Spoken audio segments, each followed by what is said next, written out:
A lot has changed in the NFL landscape this offseason.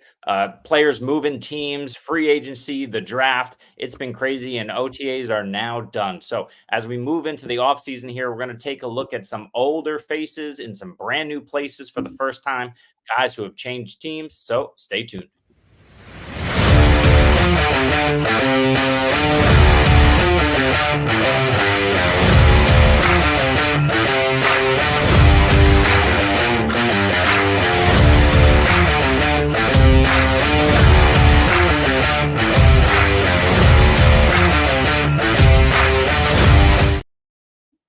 Welcome into the double FU, the FU times 2. I am Jeremy Shulman. Let's see if I get it right. This shouldn't be that way, but it is. Jesse Moeller at JMoeller05. Welcome today. We are talking about old faces and new places. We talked a bit about this in free agency beforehand, but now that things have solidified, thankfully, hardly any injuries, only a few arrests, but the NFL draft is also behind us, so we kind of have an idea of how things are shaking out.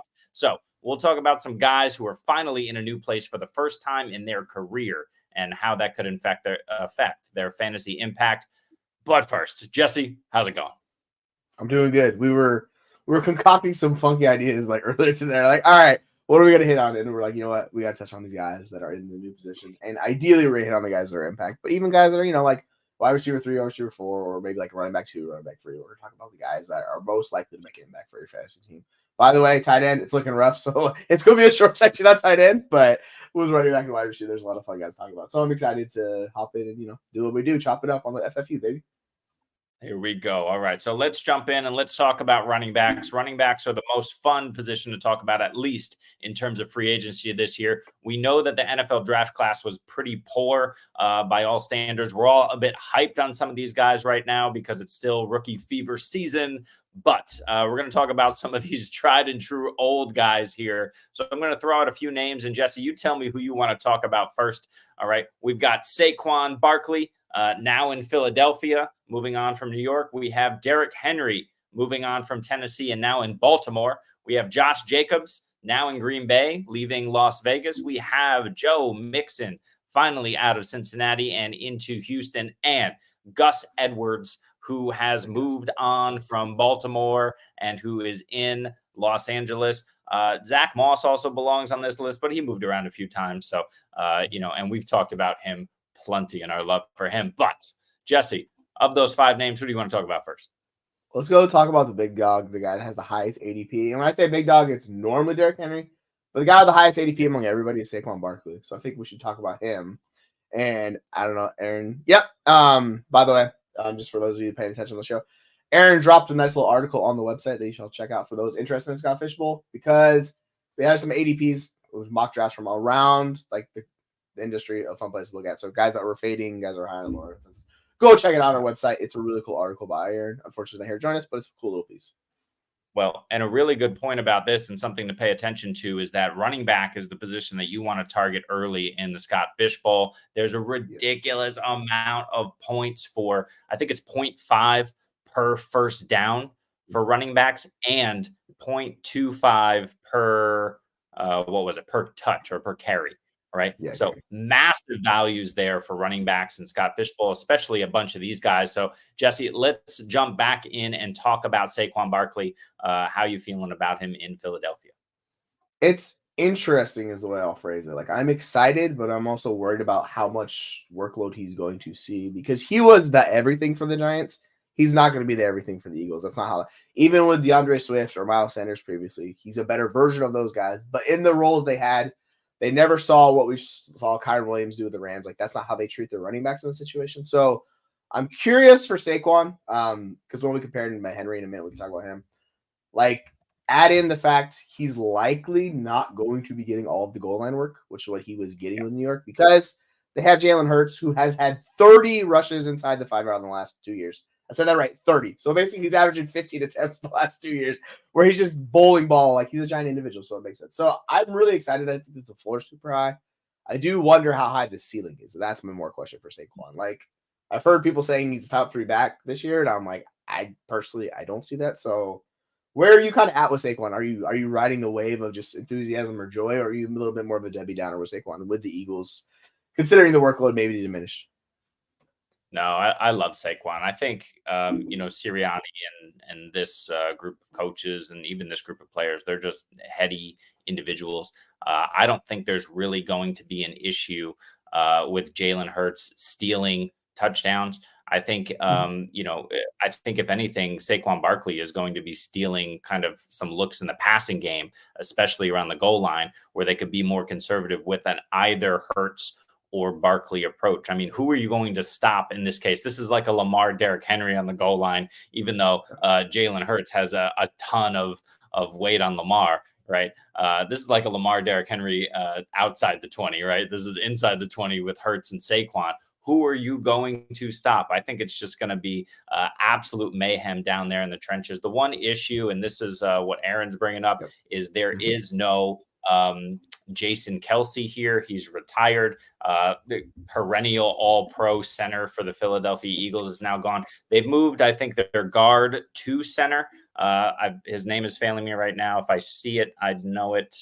But it's Jurgens. Cam Jurgens. Yep. Yeah. So, there's continuity there, but you're not necessarily going to replace a talent like Jason Kelce at the center position. So what that does and how the line shakes out, I think could be slightly difficult early. I don't think it's really going to matter. Will it matter for the tush push and Jalen Hurts? I don't really think so, but I do think that the Eagles are going to try to move away from this slightly, right? It's effective, incredibly effective. It works for them, but we don't need to be risking Jalen Hurts all the time in close situations. We don't need to have like a Tank Dell situation with Devonta Smith, in the middle there. So let's just make sure that as much as possible, we're pounding the ball. And now we have two hammers instead of kind of one. Rashad Penny was supposed to be that last year. He wasn't. He just kind of evaporated for fantasy purposes. So now we have Saquon Barkley here who can actually pound it in. I'm not worried about Barkley at all. And I think that he and Hurts can thrive in terms of rushing touchdowns. Yeah, I think the interesting thing with Barkley is similar to Ken Walker. He's been very much a boom bust rusher in his entire career, where he's willing to take the negative legs for the big gain. And he's kind of like evened it out a little bit where he's not as explosive as he used to be. He's not the freak athlete due to the injuries, things of that nature with him. But he was second in the NFL in tackled yards for a loss. That's the type of rusher he is. So there's going to be times where you kind of have to live with the negative with the positive of Barkley. Because he's not, I wouldn't say he's a top 5 rusher in the NFL. I think he's a good rusher. But as far as rushers, he's still just never been a complete rusher. That's just never who he's been. So he's relied a little bit more on athleticism, and he's aging out. He's kind of shifting his role into a more traditional rusher. So I think with the Eagles and their offensive line, this is the best offensive line he's had in, as far as I can remember, maybe his entire career. Even with the loss of Kelce, I still think it's an upgrade. So him doing less, I think, gives him just a higher floor because the situation, everything around him elevates. It's like a rising tide lifts all boats, right? So with Barkley, I think there's no way, barring an injury, he finishes outside the top 12 running backs. I just don't think that's in his range of outcomes. I think he's borderline in that back end of RB1, RB6, RB12 range, depending on how touchdowns go. And that's compared to Henry. I'm much more worried about his touchdowns just because of how the Eagles have used Jalen Hurts or how the Bills have used Josh Allen with these running backs. They significantly take out a portion of those rushing attempts, which is why I'm more bullish on Henry with the touchdowns. I think Henry could be the league leader in touchdowns this year. I don't see that happening for Saquon Barkley. Maybe I'm wrong, but until it changes for him, that's the thing that worries him. Maybe they're just all right, we're not going to do it, Jalen Hurts. We're just going to give it to Barkley. And if that happens, then I'll completely be wrong. But everything we've seen from Hurts is because he's a freaking giant human. This was Cam Newton back a few years ago, right? These giant quarterbacks, it's I want to give them the ball because they're bigger than every linebacker on the field. So it's interesting with them. I just think he's a really high floor. I think you know what you're getting. I just more worried about the ceiling than anything else. And it's not a bad problem to have. So if we're talking about ADP, that's why I'd prefer someone like Henry as a Saquon because I can get him around and a half 2 rounds later. But yeah, Barkley's a stud. I know I'm being a little bit of a Debbie Downer on him. I just think if we're chasing ceiling, he's probably not the best bet. But if you want the floor play where you can get him early round 2, that's fine. You know what you're getting. He's going to get 250, maybe 300 plus touches. It'll be a good season for him no matter what, I would say. I'm going to go ahead and agree with Caleb here.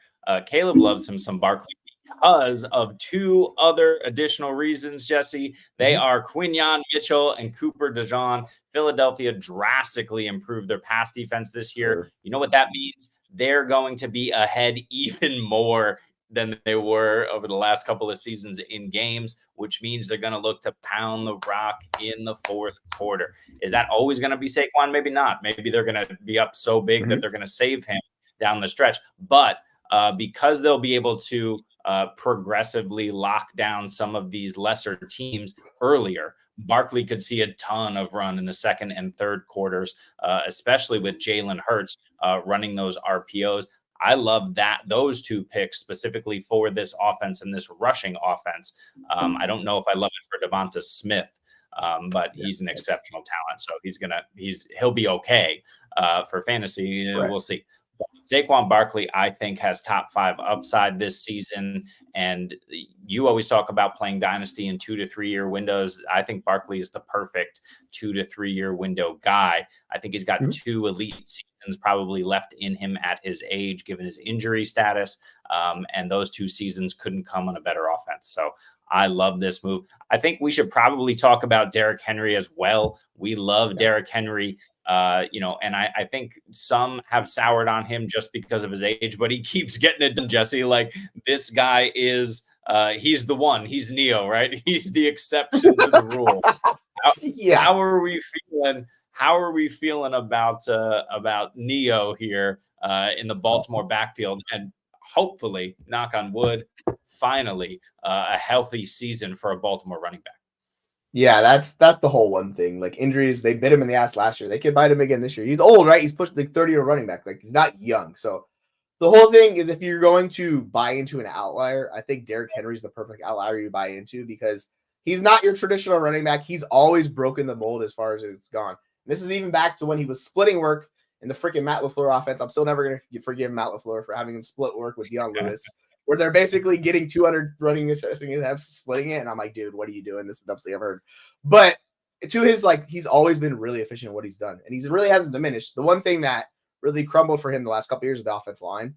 And that really diminished him. But his skill set, like, he was still top 8, or actually, he's 9th in yards after contact created. He was really good, missed tackles forced, like breakaway runner. That's still all there. So you put him in one of the better offensive situations.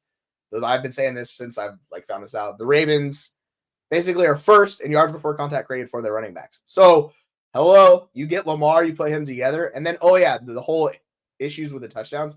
I don't see them giving it to Lamar, because why would you give it to Lamar over Henry? Lamar's not Jalen Hurts size. He's a lot smaller, and he's dealt with injuries in his past too, so they want to keep Lamar fresh. So it's like, let's give it to this giant human we got back here, just going to dump truck fools at the goal line. It's like, yeah, so I that's why I think Derrick Henry could lead the league in rushing touchdowns. I think that's entirely possible in range of outcomes, because we saw Gus, who is not as good as Henry. He was double-digit touchdowns. We've seen Dobbins and Gus in the past both push double-digit touchdowns with this offense. I just think it's all ramping up for a really good year for Henry. The one thing is just injuries and age. Like, that's my only main concern. Outside of that, like, I think the floor is super high, and I think he could actually be a top 5-ish running back, because touchdowns, like, they're super valuable. So if you're going to be a league leader in touchdowns, like, you're going to get an edge because of how that goes. Now, he doesn't have the same rushing upside of the the receiving upside, but, like, I'm not too worried about that. You know what you're getting with Henry. Like, you get maybe 20, 25, catches. If you call that good, you take it and you run it to the bank. So I've been all above him, and he's going 7th round in dynasty startups. I'm like, dude, this is too low. Stop paying this man. Like, I get it, but like, you're talking about 2 to 3 year window. Like, same thing with Henry. He's under contract for 2 years with they're going to feature him. It's going to be really good. So I don't know, unless you're rebuilding, I don't see the point in fading Henry this season. It just seems like it's going over the top. He's going a round and a half behind, like we talked about Taylor and Saquon. Like, he's going well behind those guys in redraft. So personally, like, I would much rather take him in the 3rd than Saquon early second. That's just how I would view it. So I know you've been, like, pretty bullish on Henry too. Is there any, like, other concerns you have for him? Or are you, like, with me, you're just like, no, we're just riding with the big dog? No, zero concerns for Henry. You always worry about health, right?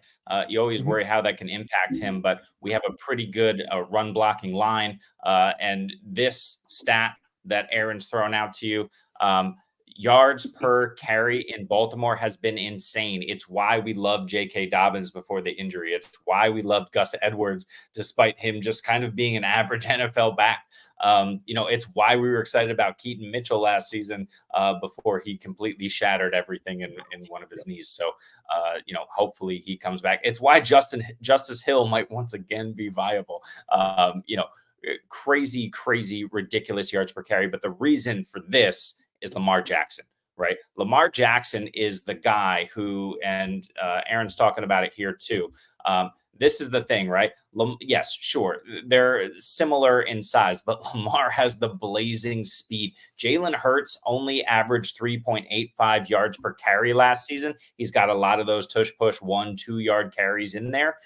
He can run the rock. We're not concerned about that, but Lamar is at a different level. It's like comparing, Jalen Waddle, who's a great NFL wide receiver, to Tyreek Hill. There is no comparison, but these two guys are kind of great in their own right. But Lamar just has that other gear. Lamar Jackson last season, which was the second lowest of his career, averaged 5.5 yards per carry on his own. So, defenses cannot stop this guy when he chooses to run the football. And so he's just creating massive space and confusion in the defense. And Derrick Henry is going to be the type of back that's just going to grab it and run downhill, and whoever's in his way, like, look out, there's going to be gaping holes. It's going to be like phenomenal to witness Derrick Henry in this Baltimore system next to Lamar Jackson. I just pray for health for both of those guys this season because it's going to be absolutely ridiculous. I like both of them. I think Saquon in Dynasty is 1 or 2 spots ahead of Henry for me. I have to pull it up. Let's see. Saquon is while you're a bit looking further up, down. I'll talk about So I have Henry. Go ahead. No, go ahead. I was just going to say, I have Saquon 6. Henry's a little bit further down, 14th, but I haven't updated these in about a week or two. I'm going to need to move him up a few spots. I don't like that. I'm putting him as an RB1 still. It could be another season. It could be another 2 seasons for Derrick Henry. We'll see. But what were you going to say about Barkley? So I was going to say Lamar gained weight in 2022, put him up to 220 pounds. He was at 215 last year. He's specifically said this year he's slimmed down to like 205. So he's a lot smaller than he has been in the past because he didn't feel as explosive. He wants to be like the more explosive what we saw previously, right? So he wants to be the guy that's the lightning bug out of the backfield, really doing those breakaway runs. And I think Henry allows him to do that because you have, like, I know we talk about Henry like with age stuff. You have to focus on him. Like, you have to focus on him as a defense because you can't just give that up. And interestingly enough, even though Gus Edwards was in the system, he averaged 4.1 yards per carry last year. Henry averaged 4.2 yards in Tennessee last year. That's the difference in talent of these two guys. So you're putting him in that situation. Like, both these guys are going to be hyper efficient. They're just really good run scheme. They both fit it. Like, that's why I'm super excited for those guys. And like, I mean, they're just two of the best like individual rushing talents we've seen the past 20 years, probably, like the things they do. And now they're on the same team. It's like, all right, it's just fireworks party. Like, let's go fire it up. I'm super excited to see it.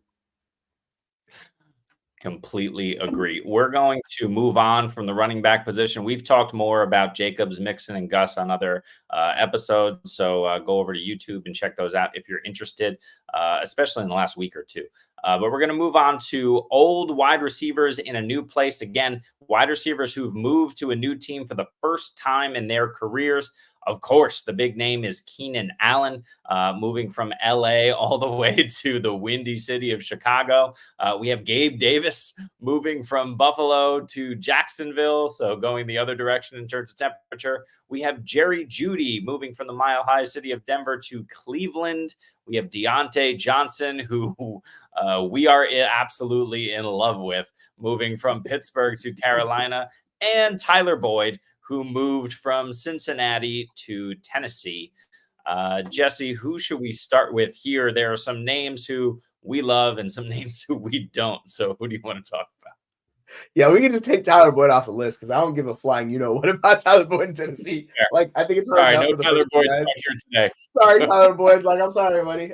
Yeah, like the third option at maybe fourth option in that offense. Like, on Will Levis offense, like I'm good with that. I think let's focus on the biggest one. Let's talk about Keenan Allen because his ADP in redraft is still pretty high. He is the first Bear going off the board. Now, if you're drafting these Bears, is he the first wide receiver you're taking? Or are you going to take DJ Moore? Or are you going to take Rome Odunze a little bit later? I'm taking DJ Moore, and I'm not touching either of these other guys. And I think the biggest reason for that for me is because DJ Moore has youth on his size. I think he's just on his side. He's just as talented as Keenan Allen, although obviously they win differently. Caleb Williams is a rookie quarterback. Granted, he's the 101, but I don't expect him to support more than one pass catcher here. Keenan Allen met Caleb Williams at his workouts, pre-draft, as with all the speculation, trying to get in there, trying to be the one. I don't think it's going to matter. I just think at this stage in his career, he might be the check down 100 reception guy. But if he's giving you 100 receptions for 900 yards and 5 touchdowns, I'm not interested in Keenan Allen at cost. I'd much rather have the more explosive DJ Moore. And I'm not betting on Rome here, but I know you're singing a different tune for Rome Odunze. That is your boy. So why don't you tell me how you're breaking these receivers down? You're goddamn right. That's my boy. With Keenan Allen, my whole worry is I expect him to be one coming off the field in 2 wide receiver sets. So that limits his overall routes he's running because I know we love Keenan Allen, but he was more able to take advantage of a really poor situation in the Chargers. We talk about the wide receivers they have. No one's hyping up Josh Palmer. No one's hyping up Quentin Johnson after the stuff he did last year, right? So it's a situation where Keenan Allen's capable. He's still getting dominant targets, and congrats to him for that. But now he's in a situation where once Mike Williams was gone, there's nobody else. He's coming to this is probably the best wide receiver room he's been a part of in his entire career. And he's kind of aging that point where they've moved him more into the slot where he's always been a slot receiver, but he's played more in the slot. I just don't trust him to win on the outside when I have DJ Moore and I have Rome Odunze, who are more what I will say complete wide receivers that can do a little bit of everything. So I'm just worried. I would rather take DJ Moore at cost, or I would rather take Rome Odunze at cost because Rome Odunze is wide receiver 43 in redraft. Keenan Allen's wide receiver 27. That's you're really pushing it with that. If I'm taking a slot wide receiver, give me Chris Godwin rounds later than Keenan Allen. I just don't. And you talk about him being a rookie quarterback. How is he able to support all these guys on the top of it too? That's another thing. We kind of talk about. If we're expecting CJ Stroud numbers, we're just going to be disappointed. That's just not what rookie quarterbacks do. So yeah, I would just go for the cheapest third option, specifically just because of how good of a talent I think Rome Odunze is. I think people are miscasting the whole JSN situation. Rome Odunze is not JSN. He can play everywhere. JSN, has not shown that. Maybe he can do that this year, moving outside of the slot. But, the Seahawks really they nerfed him hard last year. I don't expect Chicago to do that with Rome Odunze. So, I think it's a little bit apples and oranges situation. So, I'm big on Rome Odunze. I'll happily take him at cost. And, yeah, we saw what DJ Moore did. He's right in his prime window. So, you should expect DJ Moore to be the one until we see otherwise is the way I would treat it. So, he has the connectivity. They know him there. And then, Keenan Allen will be the guy that does some good things for you, and I think he's more of a best ball receiver probably, where you can have some good weeks. I don't think he's going to be consistent with him, so that's why I'm fading him. And as sad as it is, because he's been such a target magnet throughout his career, just going to be you know what, Keenan Allen, I appreciate what you did, but I'm going to let other people draft you at cost this year. It's not for me. Yeah, totally agree with you here. And let's move on to one more wide receiver. We could probably do 2 here. Let's squeeze in 2 wide receivers quickly. We'll profess our love for Diontae Johnson in a minute, but I think we have to talk about, and let's lump them into one player, Gabe, Jeudy, Davis, Jerry. I don't know what you want to call him. You can call him who cares, because these guys are moving to different teams, but I'm not buying the hype on either of these guys. Can you tell me why we hate Gabe Davis and Jerry Jeudy in under a minute, Jesse? Well, the thing with Judy's always been overhyped. People were expecting him to be this monster. People are treating him like he was this stud wide receiver coming out, and that's not really what he's ever been. And it's the draft capital, but it's it wasn't early draft capital, right? Is this kind of where we're getting the Zay Flowers, those type of guys, where it's you got to show it to me, man. But he was from Alabama wide receiver. They have the pedigree, so it's all that fun stuff. He just never lived up to expectations, so that's why we kind of hate him. I think Gabe Davis, it makes more sense of the fit with Trevor Lawrence. That's why I like Lawrence this year. It's because you're taking freaking 2 outside wide receivers who stretch the field vertical, and you have Lawrence, who's a really good downfield passer. That's why I think it works out for them all. I think Gabe Davis fits a need. With Jeudy, I think he just hurts the other wide receivers. You have Amari Cooper. You're going to have Jeudy be the second. You're going to have freaking I know we saw Charles Tillman. I don't care about Tillman. Like, whatever, man. Forget that. And Elijah Moore, like, Elijah Moore wasn't even in the blurb when they were talking about wide receivers in this year. So I was like, yeah, sorry, it's over. Elijah Moore. So, like, I think he could be the third option in there. But, like, Deshaun Watson's been terrible the last 3 years. So, I mean, good luck. Like, good luck. Maybe it happens, but I don't know, man. Like, they need to show us some of that. But I'm just, not touch those guys. Like, I don't want to do that personally. Yeah. If Jerry Jeudy succeeds this year, I will hate myself because I've been on the Jerry Jeudy bandwagon since he was drafted. I'm recently recovering. I'm a recovering Jerry Jeudy truther. I'm completely off. If he goes off, fine. I'm going to eat it. I don't care. I don't want anything to do with anyone not named Amari Cooper and David Njoku in Cleveland. That includes the backfield, who, if you can guess right, it will be profitable, but I'm not playing that game.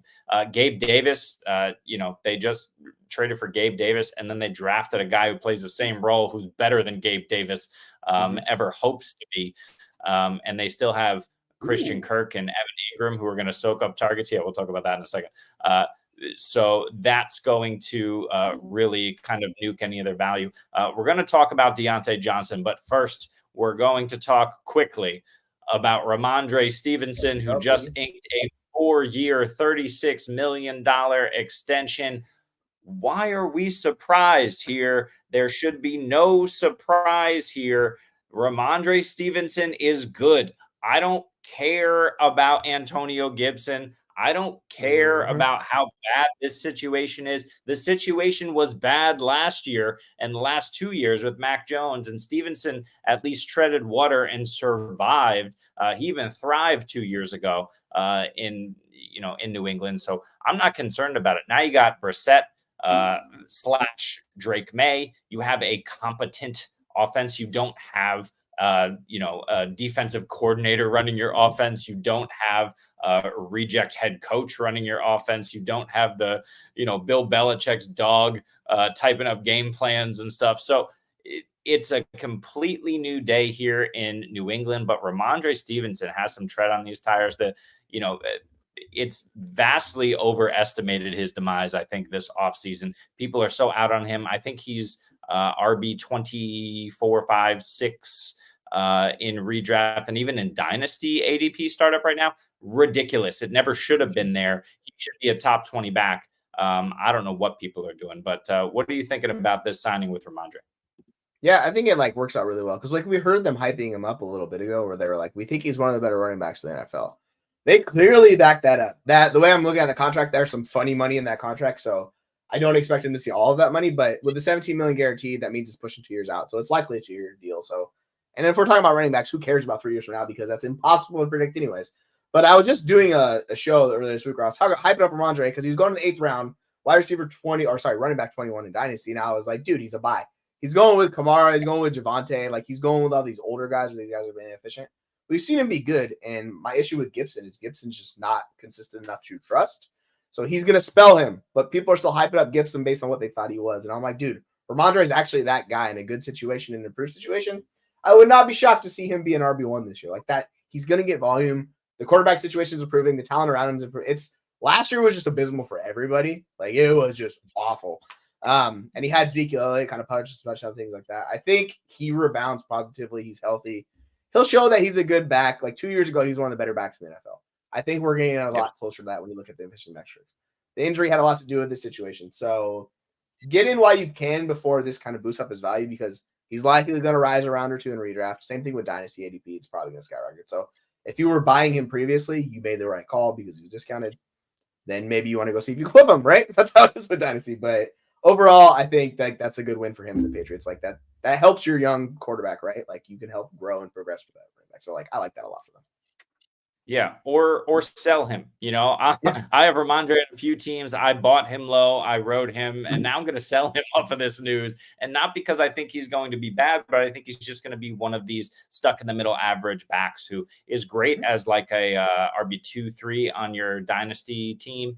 But if you can package him and a T Higgins and upgrade to an elite wide receiver or even elite running back, I'm happy to do that, right? Take a couple of these middling guys who still have this name cachet, who just signed some deals, and go get yourself a Derrick Henry for 2 seasons, and maybe with a third or a second on top, because of the youth angle. So it's very possible that you can upgrade with Stevenson. That being said, if you want to buy Stevenson now, you shouldn't be buying for a first, but I wouldn't mind throwing out kind of a second round pick as a contender in need of a running back, assuming it's going to be a late second. I wouldn't hate that. I don't know if anyone's going to accept that at this point. I'm certainly not paying 2 seconds for Stevenson, but let's say you're in need of a running back. What would you do? What would you pay to buy Stevenson at this point? I'd be fine paying the same cost that I would for Henry or Mixon or those guys. So like early second, if I'm a certified contender, and by certified contender, I mean I have like Bijan, I have another like a Najee, I have those guys already on the roster. I'm kind of insulated out of position. I'm not buying guys like this if I'm not a contender, because what they do is they stick you right in the middle. So if you're like a team that's rebuilding, continue to rebuild or now sell his ass. But if you're a contender, like we talk about being a certified contender, yeah, you can go buy him. If you want to wait it out, though, like I think the market will likely cool after we get closer to redraft. Everyone's like, oh yeah, it's still the Patriots, blah blah blah. But like the thing with Rhamondre, he averaged 16 touches per game the last 2 seasons. He's dealt with injuries last year, so he's likely going to be in that 15-ish touch per game, which gives you 280 if you project it for a full season. That's not bad. Like that's a good amount of work. It just depends with the receiving options, like how many receptions can he get? Because I don't expect Gibson to do that, because Gibson sucks in pass pro too, by the way. So he's likely not going to be better than that either. So yeah, I think he's more than likely one of the cheaper options you can buy for the production level you're going to get. Like I would much prefer him to Javonte and like those guys. Like I don't want to do the Javonte stuff. No, thank you. So in that range of player, if the price on Henry is too cheap or too expensive, or Mixon's too expensive, go see if it's Rhamondre, because he still has stank on him. And I think that's the thing where it takes time for that to go off. So yeah, like go offer that price, see what happens, because I think you can offer a similarly ranked player. If we look at dynasty costs right now, like it's not that expensive. So like you go look in the range of wide receivers, we're talking about Terry McLaurin, we're talking about Amari Cooper, Christian Kirk. I'm fine selling those guys straight up for Rhamondre, because I think Rhamondre is likely to give me more production than those guys. So, make the move if you have, you need it. It's easy. So that's personally how I would treat the running back situation with those guys. Yep. Love it. We're going to move back into wide receivers and profess our love for Diontae Johnson now, a Carolina Panther. Jesse, how many targets will Diontae Johnson get in 2024, and why is that number start with a 2 and end with 100? You know that the meme of Lindsay Lohan? It's like the limit does not exist. Yeah, this is what we're talking about with targets with Diontae, right? Like it's just an insane amount. Like I know we talk about Xavier Legette, we talk about Ja'Cavion Sanders. Those dudes are rookies, by the way. Adam Thielen is one of the oldest wide receivers in the NFL. He was getting volume because he was forced into volume because of how bad the wide receiver room was last year. Now you're bringing in someone who's a competent target earner. It's going to be like, sorry, Adam Thielen, do I really want to give you this 5-yard check down? Or I can give a 10-yard pass to Diontae and actually do something good with it. So realistically, I think Bryce Young is going to hyper-focus. He'll be pushing 30% target share plus.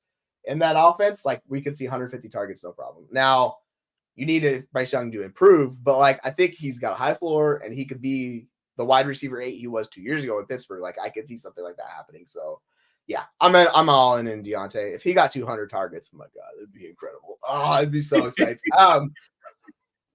So I know if we're looking at like our rankings, like I think in redraft, I'm 40 spots above on Diontae of where he's going, because he's going substantially. I don't understand what we're doing. Where do you have Diontae in your dynasty rankings, by the way? I'm curious. Dynasty. Let's see. Pulling it up here. This is full PPR.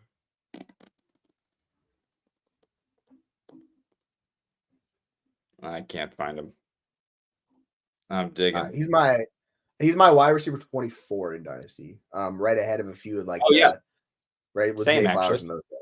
Yeah. Ooh, nice. Yep. Yeah. And then I was looking at right above Tank Dell, actually. Yes, sir. That's a fun discussion, because Tank Dell's youth, he's good, but Deontay's gonna give you the target. So I think with Diontae, like he's a good buy at cost right now. Like he's getting steamed up, but like, is he ever gonna crest into the 4th round in dynasty? No, I doubt it, because he's already kind of older. So if you're buying him now, what you're buying is you're treating him like an aging veteran for production.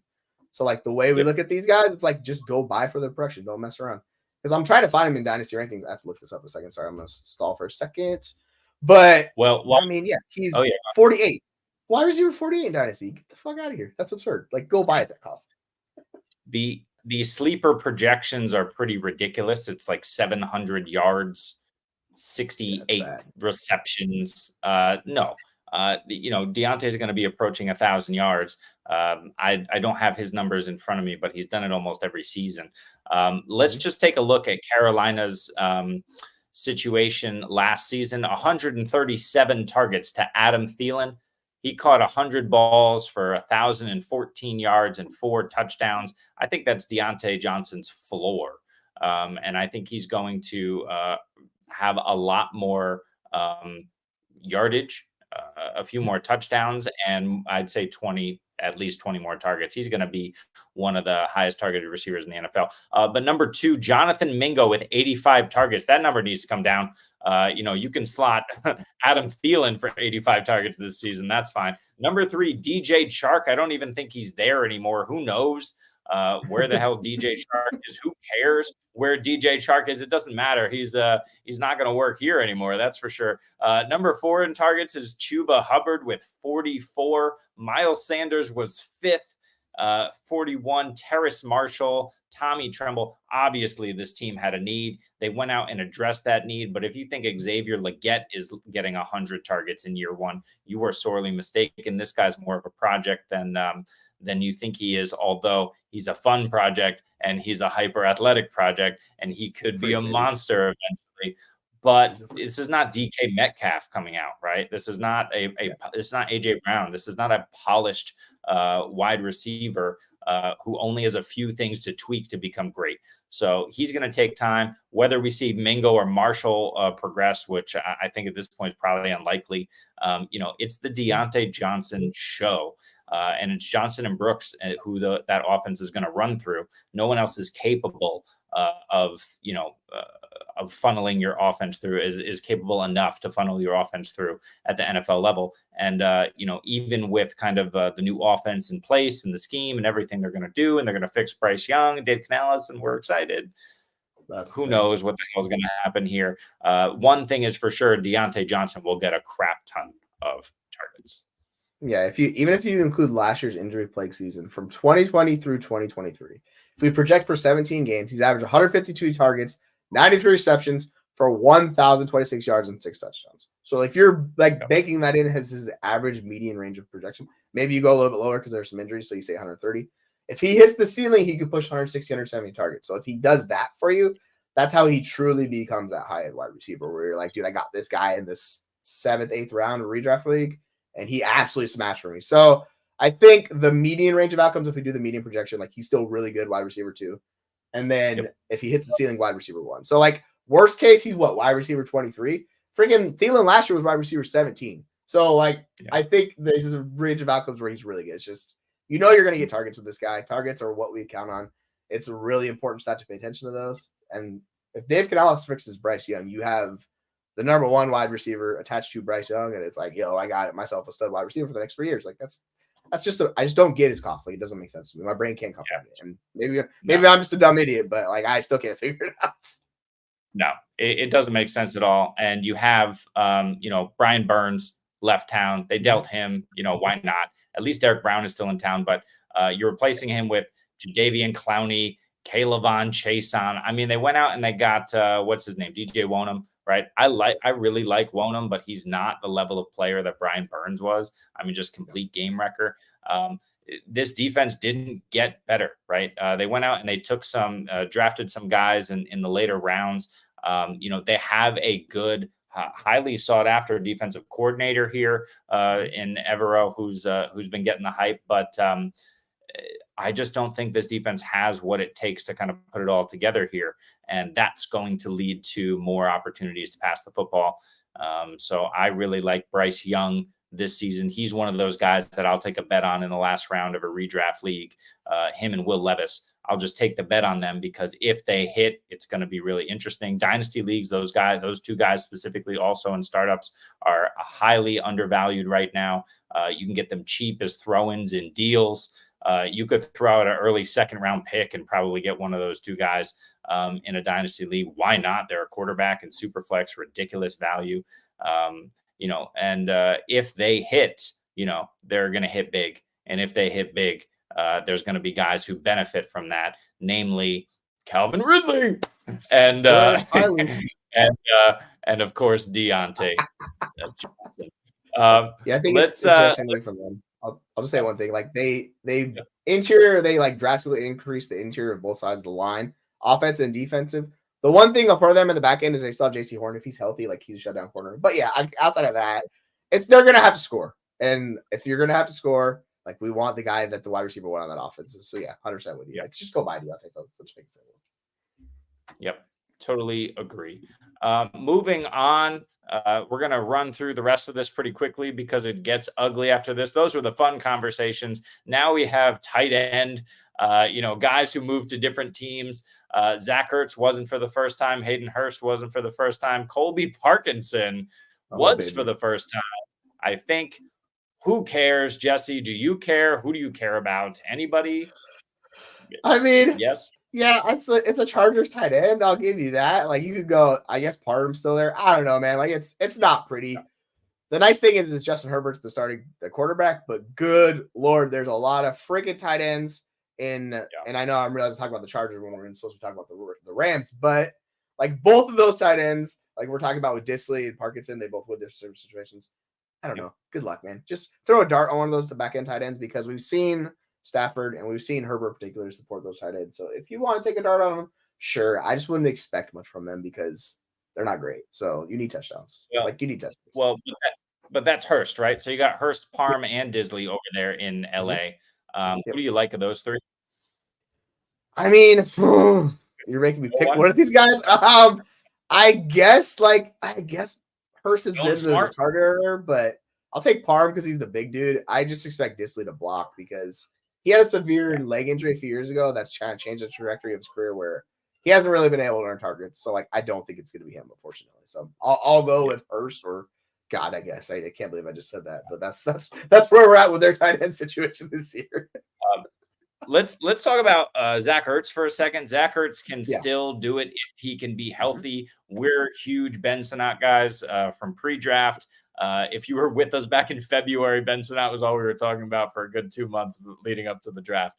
That said, I still think Zack Ertz is the guy here as tight end, at least for the first few games, right? It doesn't mean that he's someone that you should be or can be relying on all season. But if you want to draft him late and try and move him, I have him stashed a few spots in dynasty rosters just to move him for a third-round pick if he gets a little bit of steam. I mean, this guy's old, but I really think Jaden Daniels is going to be someone who's going to surprise a ton of people. I don't believe in Cliff Kingsbury, but I believe in Jaden Daniels. And, outside of Terry McLaurin, they don't have anyone else there. Maybe Austin Eckler, if he can, get back to almost full health. But I'm thinking that whoever the tight end here is, maybe it's both of these guys. But I think Ertz has a little bit of value here, at least in the beginning of the season. What do you think about him?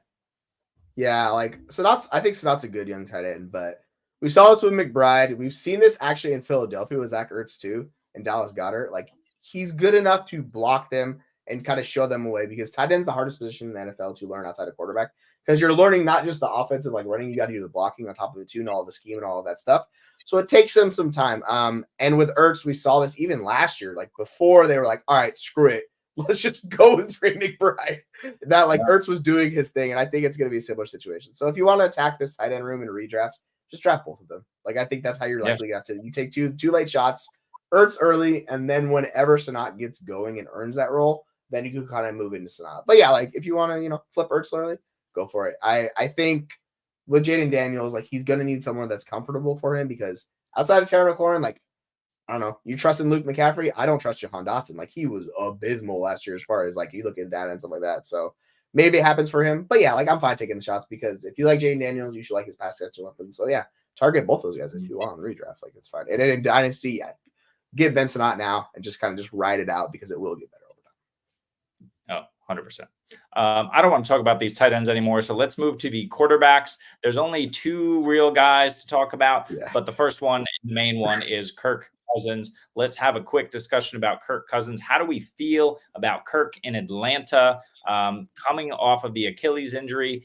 Is he, let me ask it this way, where does he fall in your dynasty rankings right now? And then what do you think he's going to be able to do for fantasy football this season? Okay, let me see if I can find my dynasty rankings. I have like 30 tabs open right now. All right, so here we go. So if it'll load, we have Kirk Cousins. Where do I have him? I have Kirk Cousins, QB 18, one spot ahead of Jared Goff. And you're like, ahead of Jared Goff? You're absolute bananas. And I'm thinking, like, you know what? I want the guy who's been, it is a little hot takey, but whatever. Kirk Cousins has been my guy forever. So I know there's injury risk, but like this dude supports weapons better than anybody. They pass at an extremely high rate. If you look at Kirk Cousins' stats throughout his entire career, the teams pass at an extraordinarily high rate above expectation. You look at his pass attempts, 643, 560, like 600. Like he consistently is in the 550s up to 600. Last year, he was on a historic pace, but then he got injured because he was passing it 38 times a game. So when we look at his pass attempts, it was 38, 37, 35. Like that's what we want from our quarterbacks. He was pushing into the top 5 quarterbacks last year. Now, there is injury risk from it. I get it. What I'm looking to do is with a Goff or someone like that, I would look to get a plus on top and move back into the Cousins. Like that's how I would technically go. But so that's why I have him ranked in that way. But I'm not going to draft Kirk Cousins above Jared Goff because I'm not a crazy person. Yeah. But that's just how I treat my own rankings with that. So yeah. Where do you have Cousins at in your dynasty rankings? And then in redrafts, are you attacking him or are you like worried about the injury at all? No, I'm not worried about the injury. I think I'm just worried a little bit about how he's going to adapt, really how the other players on that Atlanta team are going to adapt to him. I'm not worried about Kirk Cousins picking up a playbook. You know, if all he's doing on the weekends is shopping at Kohl's, then we don't have anything to worry about Cousins getting in the books, right? So he's going to know that offense inside and out. He's a professional quarterback. Not worried about that at all. I'm not worried about the Achilles injury here. I don't think there's really going to be any sort of, fallout, fantasy fallout from that injury. I think it might take a couple of weeks for this team to get up to speed, and they're probably going to hammer Bijan Robinson early. And they have, don't forget about Tyler Algier. Tyler Algier is going to be a serviceable piece for the NFL team. I don't want anything to do with him in fantasy unless, you're thinking there might be an injury.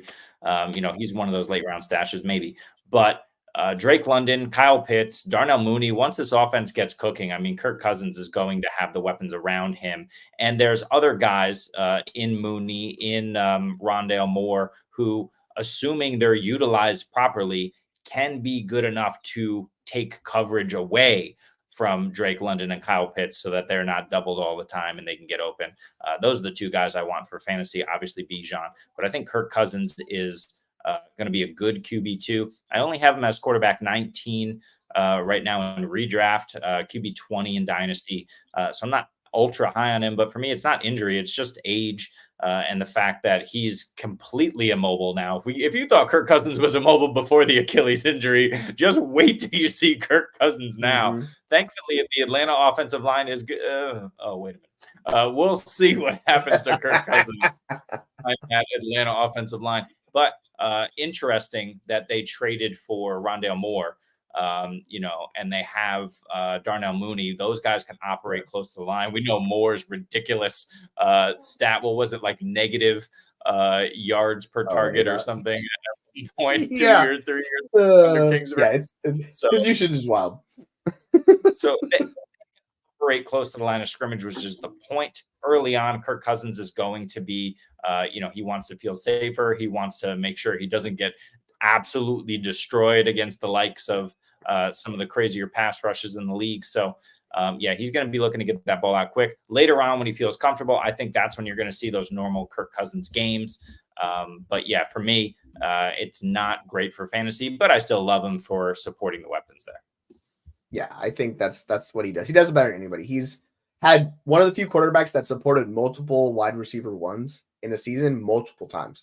So he's done this a few times in his career. So you're just basically taking Kyle Pitts, treating him as a wide receiver, treating him as a top 12 guy, and then that's how you do it with these guys. But I want the elite option in this offense because Kirk Cousins, him and Matthew Stafford, these guys that are immobile, like that Stafford too, that don't rush, they're the best bets at supporting multiple guys because they just continue to chuck it. Like you don't have pass steps coming out of the field.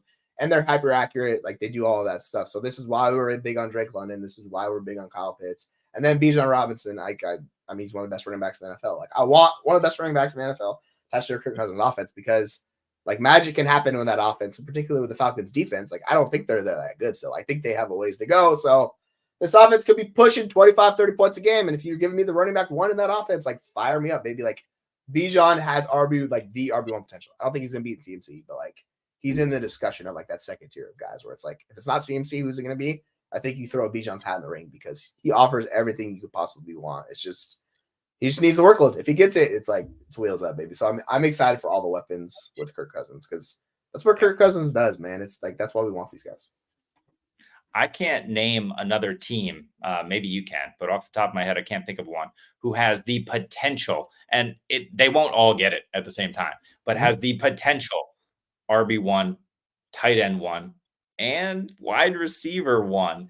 These guys have the potential to become that. Can you name another team that has that wide receiver, tight end, and RB, all with the potential to be the number 1 overall fantasy producer at the position? If you shifted it to like 2 wide receivers with, like, if you were big on Cup, you could say the Rams. I will say if you want to get kind of crazy with it, you could go instead of wide receiver 1, you go RB1 and tight end 1. It's like the Chiefs with, it's asking a lot for Pacheco. Like you're at like it's really hard to make this claim for anybody.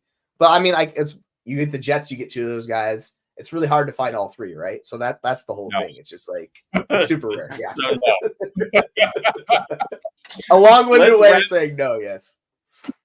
Let's wrap this up by talking about Justin Fields. Why not? Moving on from Chicago for the first time to Pittsburgh. Some people seem to think that Justin Fields can be a starting quarterback for the Pittsburgh Steelers in 2024. I say hell no without injury to Russ Wilson. Listen, say what you will about the man.